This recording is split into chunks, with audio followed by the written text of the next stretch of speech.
నమస్కారం, PVB news కి స్వాగతం. హెడ్లైన్ చూద్దాం.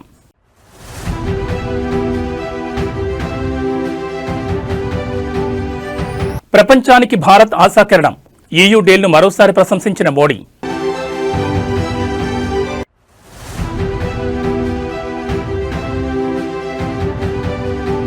బీఆర్ఎస్ యాక్షన్కు నా రియాక్షన్ ఉంటుంది. ఎమ్మెల్యే దానం సెన్సేషనల్ కామెంట్స్.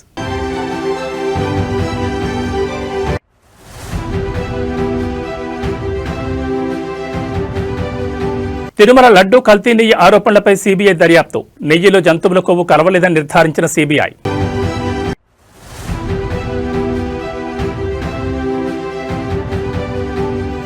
మాజీ ఎమ్మెల్యే చెవిరెడ్డి భాస్కర్ రెడ్డికి ఊరట. మద్యం కేసులో బెయిల్ మంజూరు చేసిన ఏపీ హైకోర్టు.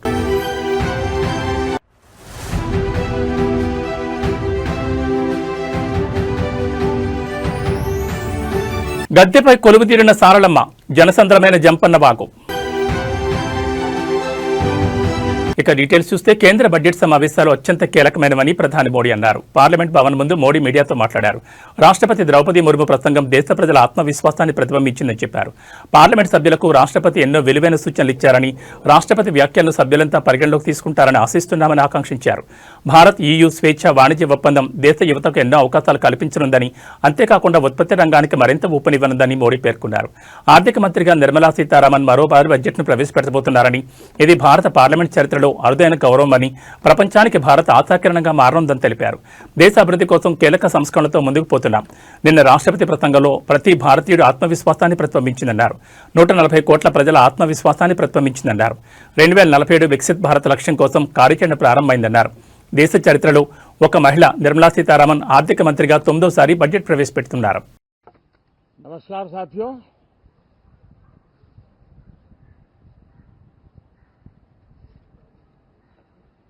कल राष्ट्रपति जी का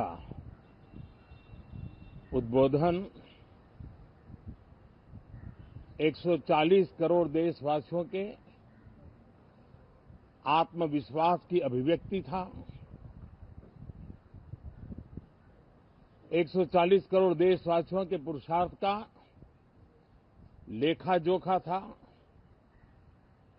और 140 करोड़ देशवासी और उसमें भी ज्यादातर युवा उनके एस्पिरेशंस को रेखांकित करने का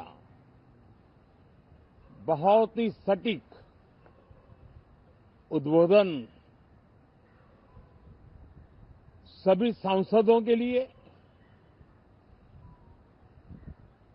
कई मार्गदर्शक बातें भी कल आदरणीय राष्ट्रपति जी ने सदन में सबके सामने रखी है.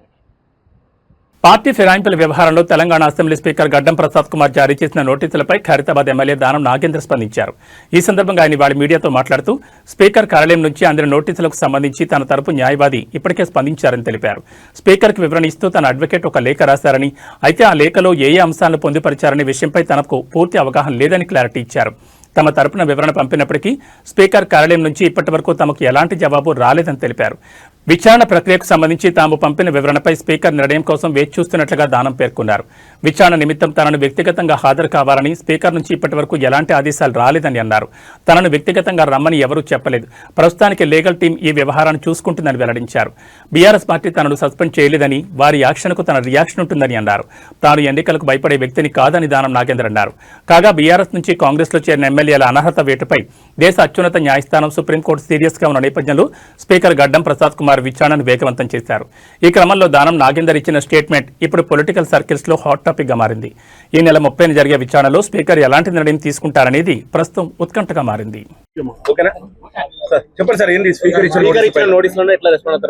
స్పీకర్ గారు ఇచ్చిన దానికి మా అడ్వకేట్ ద్వారా మనం రిప్లై పంపించడం జరిగింది. మళ్ళీ నాకు స్పీకర్ నుంచి ఇంకా పిలిపేం రాలేదు. వచ్చినప్పుడు నేను నా అడ్వకేట్ వెళ్ళి మేము ఇస్తాం తప్పకుండా.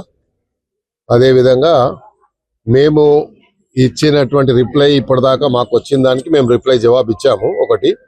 కానీ ప్రత్యేకంగా మమ్మల్ని మరి ప్రెసిడెంట్ గమ్మని ఎక్కడ స్పీకర్ గారు ఇప్పటిదాకా చెప్పలేదు. చెప్పినప్పుడు నేను వ్యక్తిగతంగా పోయి ఉన్నటువంటి క్రాస్ ఎగ్జామినేషన్ పిటిషనర్స్ ఉంటుందని నేను అనుకుంటున్నాను. నాకు తెలిసిన లా ప్రకారంగా పిటిషనర్స్ కి ఉంటది. తర్వాత నన్ను పిలుస్తుండొచ్చు. నన్ను పిలిచినా కూడా నేను తప్పకుండా వెళ్ళి నా ఎక్స్ప్లెనేషన్ మీరు రాజీనామా చేస్తారు లేదంటే అనర్హత వేటు పడుతుందనే భయంతో ఇట్లా అఫిడవిట్ దాఖలు చేశారు దాననాయందర్ అని చెప్పేసి వాళ్ళు రెండే ఇష్యూలు. రాజీనామా చేయాల్సిన పరిస్థితి వచ్చినా, ఒకవేళ అట్లా డిస్క్వాలిఫికేషన్ వచ్చినా, నేను ప్రజాబలంతో ఇన్నిసార్లు గెలిచాను. అక్కడ ఆసిఫ్ నగర్ లో ఎంఐఎంఓలో అంత బలమైన ఉంటేనే నేను ప్రజలతో గెలిచాను. కాబట్టి ప్రజల మనిషిని, ప్రజల మధ్యలో ఉండేటోని. ప్రజాబలమే నా బలం. తప్పకుండా నేను అలాంటి పరిస్థితి వస్తే తప్పకుండా మళ్ళీ ప్రజాక్షేత్రంలో వస్తాను. తప్పకుండా మళ్ళీ పోట్లాడతాను. కాంగ్రెస్ ఎమ్మెల్యే చెప్పిన దాననాయందర్ ఇప్పుడు మళ్ళీ బీఆర్ఎస్ ఎమ్మెల్యే అని చెప్పేసి అఫిడవిట్ ఇవ్వడంలో అఫిడవిట్ స్పీకర్ ఇచ్చిన దాంట్లో మా అడ్వకేట్ ఇచ్చారు. మా అడ్వకేట్ గారు ఢిల్లీలో ఉండే ఈ రోజు మాట్లాడి, మా అడ్వకేట్ తో మాట్లాడిన తర్వాత నేను చూస్తాను. నేను చెప్పాను కదా మా కలియుగ ప్రత్యక్ష దైవం తిరుమల తిరుపతి శ్రీ వెంకటేశ్వర స్వామి లడ్డూ తయారీలో కల్తీ నెయ్యి వినియోగం ఆరోపణలు తీవ్ర దుమారాన్ని రేపాయి. అయితే ఈ కేసులో సంచలన విషయాలు సిబిఐ దర్యాప్తులో బయటకొచ్చాయి. తిరుమల శ్రీవారి లడ్డూ తయారీలో ఉపయోగించిన నెయ్యిలో కల్తీ జరిగిందన్న ఆరోపణలపై సిబిఐ నిర్వహించిన దర్యాప్తులో సంచలన విషయాలు వెలుగులోకి వచ్చాయి. టీటీడీకి సరఫరా చేసిన నెయ్యిలో జంతువుల కొవ్వు కలవలేదని సిబిఐ స్పష్టంగా నిర్ధారించింది. లడ్డూ నెయ్యి నాణ్యతపై వచ్చిన ఆరోపణల నేపథ్యంలో సిబిఐ మరింత లోతైన విచారణ చేపట్టింది. ఈ క్రమంలో గుజరాత్లో నేషనల్ డైరీ డెవలప్మెంట్ బోర్డు ద్వారా నెయ్యి నమూనాలను మరోసారి పరీక్షించింది. ఈ పరీక్షలో నెయ్యిలో ఎలాంటి జంతు కొవ్వు ఆనవాళ్లు లేవని ఎన్డీడీబీ రిపోర్ట్ ఇచ్చింది. సిబిఐ 2025 జనవరి 8న ఎన్డీడీబీకి లేఖ రాసి గతంలో సేకరించిన నెయ్యి శాంపిల్స్ ను పరీక్షించాలని కోరింది. అందుకు అనుగుణంగా పరీక్షలు నిర్వహించిన ఎన్డీడీబీ 2025 మార్చి 27న తన నివేదికను సిబిఐకి అందజేసింది. ఆ నివేదికలో నెయ్యి పూర్తిగా స్వచ్ఛమైందేనని, జంతు కొవ్వు కలిసినట్లు ఎలాంటి ఆధారాలు లేవని స్పష్టం చేసింది. ఈ నివేదికతో తిరుమల లడ్డు నెయ్యిపై వచ్చిన కల్తీ ఆరోపణలకు సిబిఐ స్పష్టమైన ముగింపు పలికింది. భక్తుల్లో నెలకొన్న సందేహాలకు కూడా ఈ దర్యాప్తు నివేదికతో స్పష్టత వచ్చినట్లు అధికారులు చెబుతున్నారు.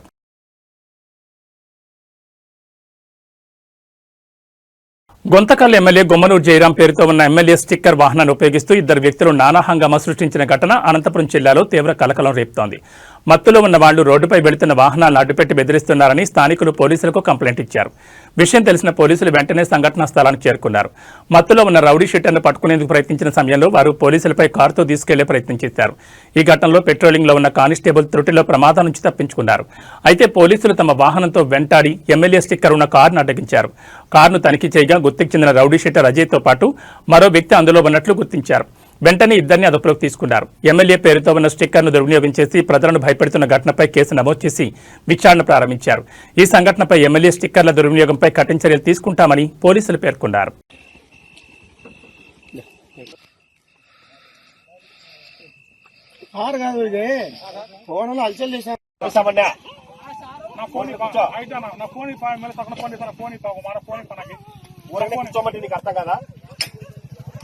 బాబు ఏమి వాళ్ళ పంపిస్తామంటే ఏమి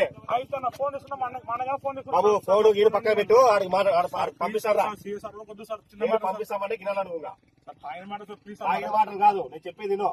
సార్ వస్తాడు, సార్ రాని సారు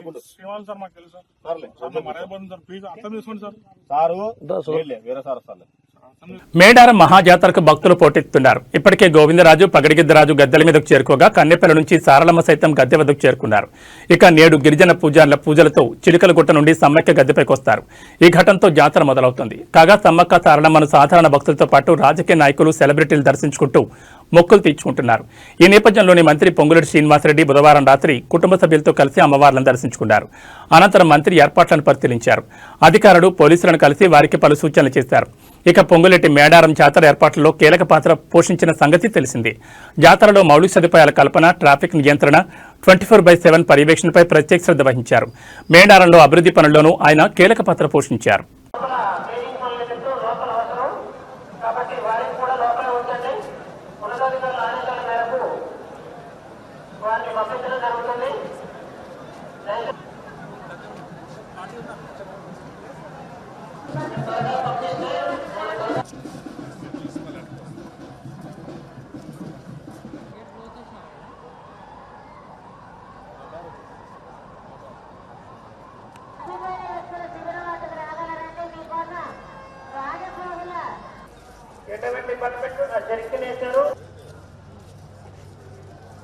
ఎన్నే సరోజన ఐలయ్య నేను కవితను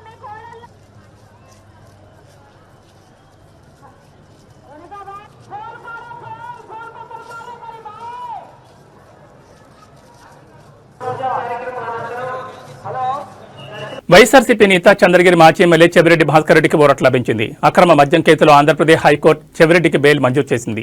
భాస్కర్ రెడ్డితో పాటు సజ్జల శ్రీధర్ రెడ్డి, వెంకటేష్ నాయుడులకు సైతం బెయిల్ ఇచ్చింది. వేల కోట్ల రూపాయల మద్యం కుంభకోణం జరిగిందని, ఇందులో చెవిరెడ్డి భాస్కర్ రెడ్డి పాత్ర కూడా ఉందంటూ జూన్ 17వ తేదీన సిట్ బెంగళూరులో అరెస్ట్ చేసిన సంగతి తెలిసిందే. అయితే అలాంటి కుంభకోణానికి ఆస్కారమే లేదని, ఇదంతా కూటమి ప్రభుత్వ కుట్రేనని వైఎస్ఆర్సీపీ మొదటి నుంచి చెబుతూ వస్తోంది.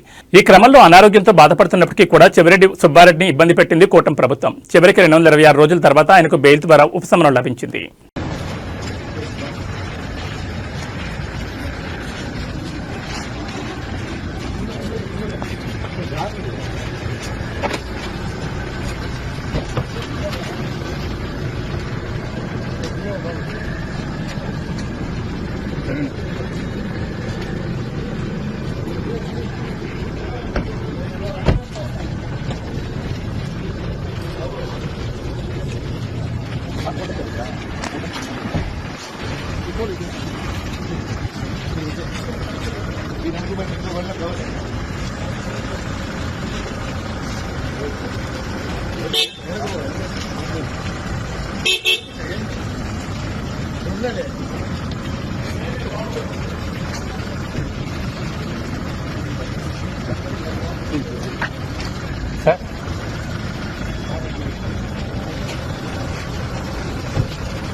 పల్నాడు జిల్లా పిడుగురాళ్లపట్నంలో ఇవాళ ఉదయం రాజకీయ ప్రకంపనలు మొదలయ్యాయి. తిరుమల తిరుపతి దేవస్థానం లడ్డూ ప్రసాదం తయారీలో కల్తీ నెయ్యి వాడారనే ఆరోపణల నేపథ్యంలో పట్నంలోని ప్రధాన కూడళ్లలో గుర్తు తెలియని వ్యక్తులు ఏర్పాటు చేసిన ఫ్లెక్సీలు కలకలం రేపాయి. ఈ ఫ్లెక్సీలపై మహాపాపం నిజం అని శీర్షికతో ఉన్న వ్యాఖ్యలు ఇప్పుడు అందరి దృష్టిని ఆకర్షిస్తున్నాయి. గత ప్రభుత్వ హయాంలో శ్రీవారి ప్రసాదం విషయంలో అపచారం జరిగిందని, భక్తుల మనోభావాలు దెబ్బతిన్నాయని అర్థం వచ్చేలా ఈ పోస్టర్లు రూపొందించారు. తెల్లవారుజాము నుంచే పట్టణంలోని సెంటర్లు, ప్రధాన రహదారుల పక్కన ఈ ఫ్లెక్సీలు కనిపించడంతో స్థానికులు మరియు భక్తులు ఆసక్తిగా గమనిస్తున్నారు. ఈ వ్యవహారంపై అటు కూటమి ప్రభుత్వం, ఇటు ప్రతిపక్షం మధ్య మాటల యుద్ధం నడుస్తున్న తరుణంలో నేరుగా ప్రజల్లోకి ఈ అంశాన్ని తీసుకెళ్లేలా ఈ ఫ్లెక్సీలు వెలిశాయి. అయితే ఈ ఫ్లెక్సీలను ఎవరు ఏర్పాటు చేస్తారనే దానిపై ఎక్కడా క్లారిటీ లేదు. ఫ్లెక్సీలపై ఎటువంటి పేర్లు లేదా సంస్థల గుర్తులు లేకపోవడం గమనార్హం. ఈ పోస్టర్ల ఏర్పాటుతో పిడుగురాళ్లలో ఒక్కసారిగా రాజకీయ వాతావరణం వేడెక్కింది. దీనిపై పోలీసులు లేదా మున్సిపల్ అధికారులు స్పందించి వీటిని తొలగిస్తారా, లేక ఈ వివాదం మరింత ముందుకు సాగుతుందా అనేది చూడాలి.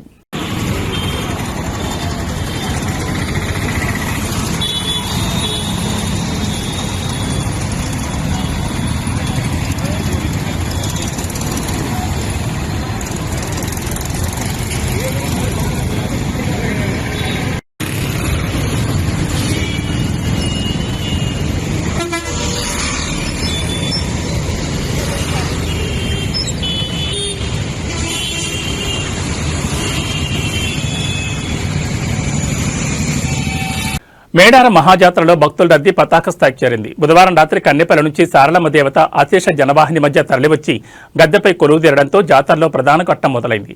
ఇక గురువారం సాయంత్రం చిరకలగుట్ట నుంచి సమ్మక్క అమ్మవారి ఆగమనం ఉండడంతో ఆ వేడుకను కళ్లారా వీక్షించేందుకు భక్తులు పోటెత్తారు. అమ్మవార్ల దర్శనానికి ముందు పవిత్ర స్నానాలు ఆచరించేందుకు భక్తులు భారీగా తరలి రావడంతో జంపన్న వాగు వేలాది మందితో కిటకిటలాడింది. సమ్మక్క సారలమ్మల నామస్మరణతో మేడారం అడవులన్నీ మారుమోగుతున్నాయి. గద్దెపై కొలువు తీరిన సారలమ్మను దర్శించుకునేందుకు భక్తులు గంటల తరబడి క్యూలైన్లో వేచుకున్నారు.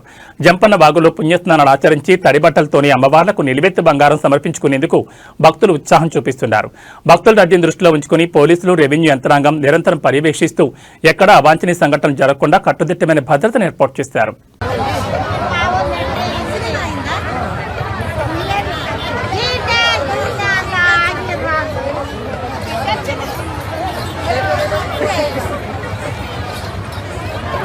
సివిల్ ఏవియేషన్ రంగంలో ఆసియాలోనే అతిపెద్ద ఈవెంట్గా గుర్తింపు పొందిన వింగ్స్ ఇండియా 2026 హైదరాబాద్ బేగంపేట విమానాశ్రయంలో ఘనంగా ప్రారంభమైంది.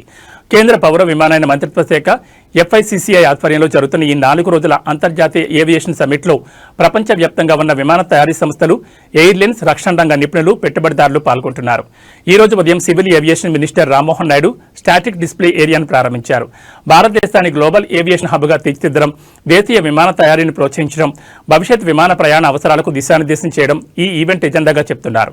వింగ్స్ ఇండియా 2026 అజెండాలో ముఖ్యంగా global CEO forum, policy round tables, business to business సమావేశాలు, స్టార్టప్ షోకేసులు, డెవలప్మెంట్ కార్యక్రమాలు ఉన్నాయి. ఇవి కాకుండా స్టాటిక్ అండ్ ఫ్లయింగ్ డిస్ప్లేలో ఫ్లైట్ విన్యాసాలు ఈ ఈవెంట్లో మెయిన్ అట్రాక్షన్ గా నిలుస్తున్నాయి. ఈ ఇంటర్నేషనల్ ఎగ్జిబిషన్ అండ్ కాన్ఫరెన్స్ కు 20కి పైగా దేశాల 3,000 మంది business delegates, stake holders, guests వచ్చారు. 200కి పైగా మేజర్ కంపెనీస్ ఈ షోలో పార్టిసిపేట్ చేస్తున్నాయి. ఇవి తక్కువ ఫ్యూయల్ వినియోగం, అధిక ప్రయాణికుల సామర్థ్యంతో భవిష్యత్ ఎయిర్ ట్రావెల్ కు ప్రతీకలుగా నిలుస్తున్నాయి.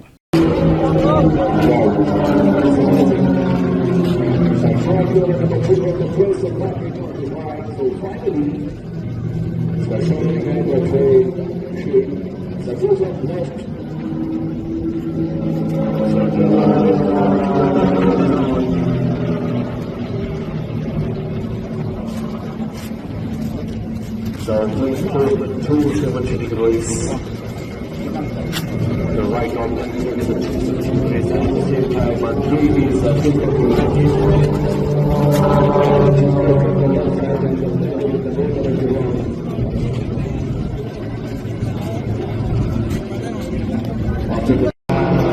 so let's go for Chris Games So first runner from this tool is was employment as manager air traffic controller for 7 years.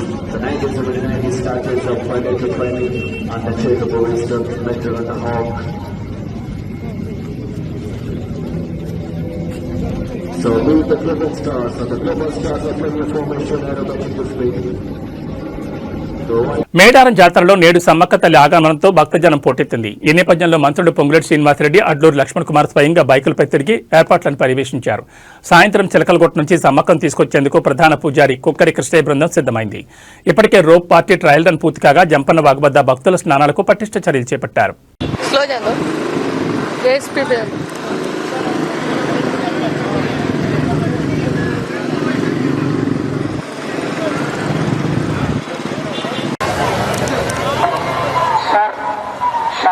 Srinivasarao గారు ఈ యొక్క విఐపి ప్రోటోకాల్ దగ్గరికి ఒకసారి వెళ్ళి అక్కడ అంతా క్లియర్ చేయండి.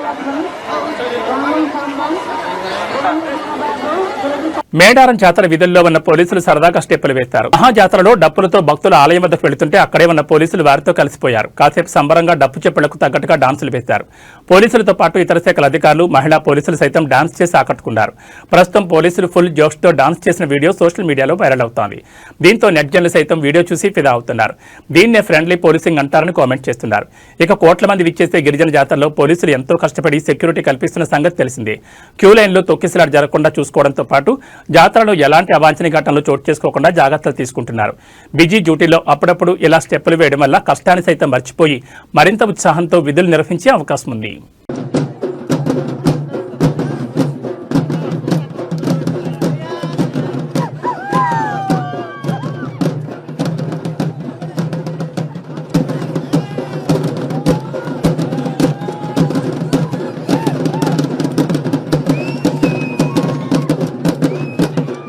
తిరుమల శ్రీవారి ఆలయ పరిసరాల్లో ఓ కొత్త జంట ఫోటోషూట్ చేయడం వివాదానికి దారితీసింది. గొల్ల మండపం నుండి అఖిలాండం వరకు నిబంధనలకు విరుద్ధంగా ఆ జంట వివిధ భంగిమల్లో ఫోటోలు దిగడంపై భక్తులు ఆగ్రహం వ్యక్తం చేస్తున్నారు. తిరుమలలో ఫోటోషూట్లు, రీల్స్ చేయడంపై నిషేధం ఉన్నప్పటికీ భద్రతా సిబ్బంది పట్టించుకోకపోవడంపై విమర్శలు వెల్లువెత్తున్నాయి. ఇలాంటి చర్యలపై టీటీడీ కఠిన చర్యలు తీసుకోవాలని భక్తులు డిమాండ్ చేస్తున్నారు.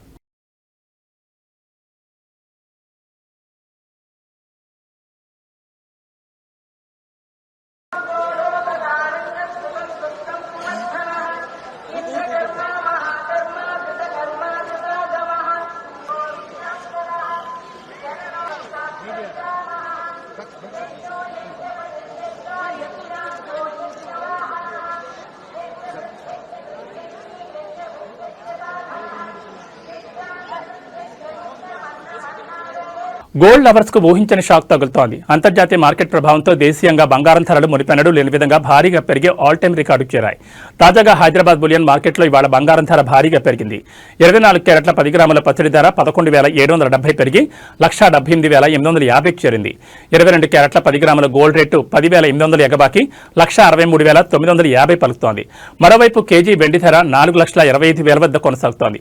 గ్లోబల్ మార్కెట్లో స్పాట్ గోల్డ్ ధర ఔన్సుకు $5,500 మార్కును దాటింది. డాలర్తో పోలిస్తే రూపాయి విలువ పడిపోవడం, ప్రపంచవ్యాప్తంగా నెలకొన్న రాజకీయ అనిశ్చితి వల్ల ఇన్వెస్టర్లు సురక్షితమైన పెట్టుబడిగా భావించే బంగారం వైపు మొగ్గు చూపడంతో బంగారం ధరలు విపరీతంగా పెరిగాయి. ఇక భారత్లో పెళ్లిళ్ల సీజన్ సమీపిస్తున్న తరుణంలో ఈ స్థాయిలో ధరలు పెరగడం సామాన్య మధ్యతరగతి ప్రజలకు ఆందోళన కలిగిస్తోంది.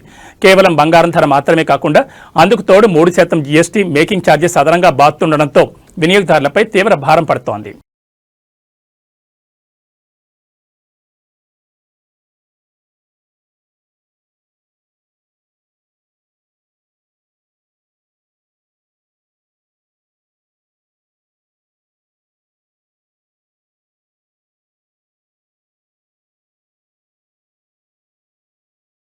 ఇవి బులెటిన్ విశేషాలు. నమస్కారం.